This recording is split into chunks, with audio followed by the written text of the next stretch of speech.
I started with a very light sketch of the figures with a light mix of ultramarine blue and a large brush. I think this is a size 7. I'm just layering on a wash for the sky. I'm using the very tip of the brush to get in and around all the fiddly bits, closer towards the horizon. It's not easy to get a completely flat, perfect wash. I wouldn't worry too much about that. To be quite honest with you, one of the signatures of watercolours is it can be a bit patchy. I think it gives it a little bit of atmosphere. Next, I've switched to a more turquoise colour blue, and I'm going to be filling in the sea working from the horizon down, again using the tip of the brush to fill in the little spaces to get up close to where the figures are, but also leaving little bits of white as I come forward from the horizon towards where the little waves are going to be brushing against the shore.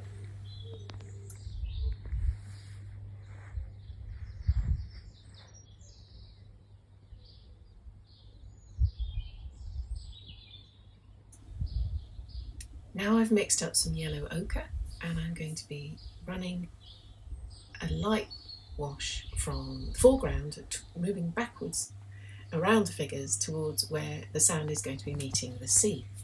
And I'm starting with quite a strong colour at the front, and it's going to be blending backwards and becoming lighter as it gets closer to the water. And I'm also making sure I'm leaving lots of white spaces in there as highlights where the sunlight's hitting the uneven sand layers. You can see that I'm adding some extra details in there, some dry brushing to add some texture as well, extra shadows in for some of the pockets of the dips in the sand. Using the tip of the brush, you can add in darker sections of those waves close to the shore, just a slightly darker version of the same, more concentrated version of the same paint, just running little sideways suggestions of where the shadows on the waves might be. Don't forget to leave the lighter areas as well as a contrast. Where the sand meets the water, I'm going to be adding puddles of that turquoise blue, very, very weak puddles of turquoise blue that spill over the sand and give you impressions of little puddles of water. Now that my background is complete, I'm going to start filling in the shapes of the figures. Bearing in mind you need to think about where the light's coming from. Now when I started doing this, I kind of got my brain a little bit confused about where the light was coming from.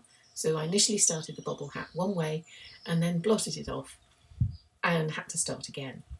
I really want the light to be coming from the upper right hand corner, and so everything that I paint from this point onwards will be having the dark on the opposite lower side of that point. I'm not too worried about having had to blot all of that paint off. I think it actually gives it quite a nice feel to it, and I'm just going to carry on as if it hadn't happened, and fill in the shadows on the right side where I really think they should be. This is a gorgeous plummy colour. I'm really enjoying using this one. Don't forget to leave little bits of white and a little bit of texture in there too.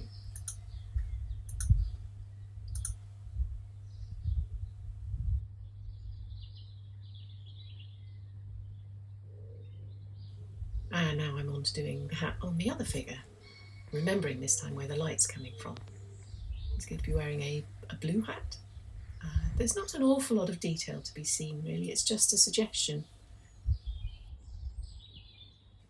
Now I'm going to move on to the hood of the jacket, again putting a little bit of colour in, not covering the whole area with a blank splodge of colour, because the movement in the fabric is all from a combination of the highlights and lowlights, and it's a lot easier to put on a mid-tone to start with and then build in the dark areas, as long as you haven't forgotten to leave white sections for your highlights afterwards, and then you can sort of strengthen the structure of how the fabrics are falling.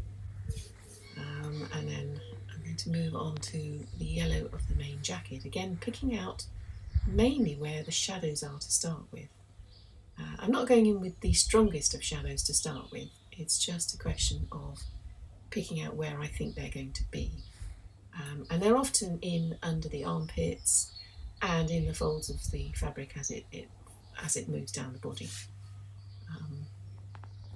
Often then let that layer dry and then add in lighter and darker sections until I feel that it pops enough off the page. Having worked on the yellow one, I'm now moving across and doing the same thing with the jacket on the other figure, using a sort of a dark blue. This is more of a sort of an inky indigo blue, but a very, very light wash. Again, it is the interplay between the light and the dark that makes all the difference on these figures. And again, a shadow around the left side, on the lower side, anywhere that there might be a creased contour into the body. Definitely under the armpits, under the back of the neck collar, and then a sort of a suggestion of a ripple of highlights down the body as well. Going in with a darker, just to pick out extra shadowed areas. And slowly these figures are starting to come together, which is rather fun.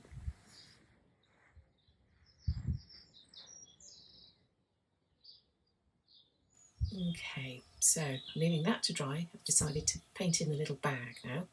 So the areas of strongest shadow of the bag on the figure on the left hand side will be underneath the bag, and that will give the main shape and structure of the bag. Just going to pop in a little seam there, dark section for the seam that goes down the middle of the side, and then I'm going to come on to the far left hand side of the bag and again just pop a little bit of colour there. It's a lighter wash of the same. I think this is more of a burnt umber? No, burnt sienna possibly. Can't remember. But one of those lovely reddy browns that you have. And again, bringing in the little detail there of the strap going up over the body, but not coming in too hard with a too strong a colour to begin with. You can always go in later and add more colour. It's not necessarily easy to take it off. Okay, switching down to the legs of the figure now. And again, not too much detail really needed there, particularly with the far leg because that's in shadow.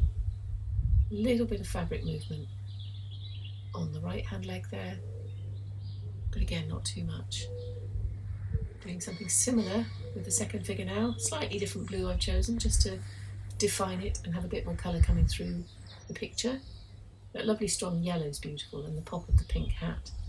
But on the whole, it's a fairly muted figure, fairly muted painting overall, which is supposed to be relaxing and to just draw the eye in. A bit of low lights going on, and again, leaving a highlight down the right hand side of that leg. Okay, we need to think about shoes. Obviously, they're both wearing shoes. Don't want too much detail, just a suggestion that they're there, really. Slightly different colour from the trousers. And again, leaving tiny highlight and then mainly shadow across the other side as well. Again, not an awful lot of detail, just the main heel and then a suggestion of the sole underneath. Using the very tip of a very fine brush there. I think they look alright. Quite happy with the way they're turning out there. A little bit stronger colour, again, putting the structure in. And there would be quite a lot of shadow under the cuff of the trousers there as well. Stronger shadow on the leg furthest away from the sun. Just coming down there. Not too much detail there. But it does help with the three-dimensional suggestion there.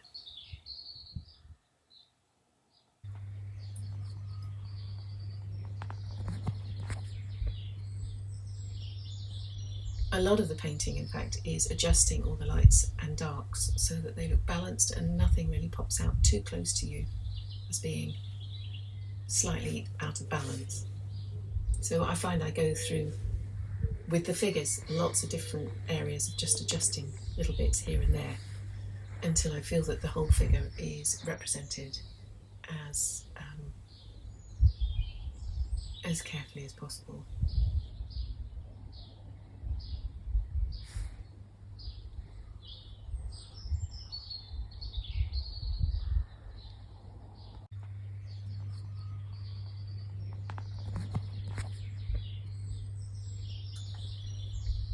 Now that I'm happy with the shoes and the trousers, I am going back into the jackets, and I've got a lovely deep sort of orangey yellow, cadmium yellow I think it is, and I'm just picking out some of the deeper shadows on the yellow jacket. I'm using quite a concentrated amount of paint so that it balances with those dark colours on the trousers. I'm going over the extra areas in much the way that I did with the first layer. I'm going over and just enhancing where those shadows are. And then I shall do the same with the other figure.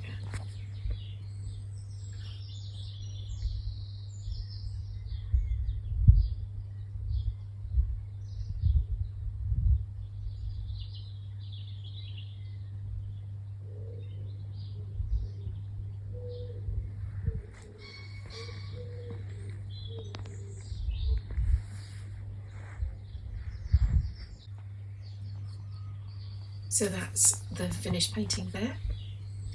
Just time to pop it into a frame, and it's ready.